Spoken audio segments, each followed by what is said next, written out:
The governors chose not to respond to the president on the revenue stalemate that they say has starved them of crucial funds and was a threat to devolution. Their sentiments were echoed by Devolution Cabinet Secretary Eugene Wamalwa, who led the Council of Governors in a session of introspection on the state of devolution since its birth in 2013. Here's Bridget Ngano with the details. It was a somewhat painstaking decision for the governors to not respond to the president and instead peg their hope for more revenue on the Supreme Court's decision. But the stalemate over the division of revenue was a constant feature in their discussion that focused on the future of devolution. Nataka niseme ya kwamba hii katiba inatiba hata kwa ugonjwa wa malumbano kama hayo. Najua ya kwamba we had one house being the upper house. These are sibling rivalry, these supremacy battles that affect devolution and other matters will be a thing of the past. The governors who were taking stock of the state of devolution are of the view that 7 years on, the devolved units still remained under the national government's tight grip, this only serving to widen the divisions over revenue sharing. Inequality between counties remain extreme.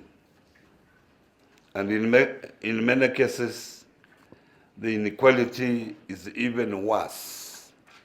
Within the same counties, you find within the same counties, there are more wards favored than others. The governors only half-heartedly admitted that devolution had failed to deliver on its promise to the public. Going by observations, media reports, and complaints from the citizens, devolution seems to be failing to live to its promise, particularly on the area of accountability.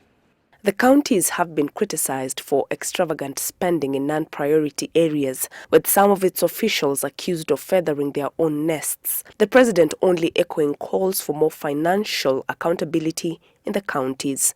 Bridget Ngano, NTV, Nakuru.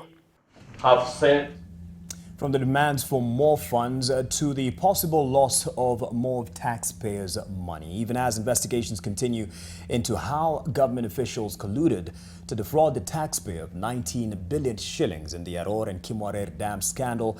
It is now emerging that the country could lose another 11 billion shillings to Italian company CMCD Ravenna, which is at the center of the scam, should it terminate the contract to construct the Itare Dam in Nakuru County. Well, Water and Sanitation Cabinet Secretary Simon Chalugui says the government is considering asking the company to subcontract the works. Listen in.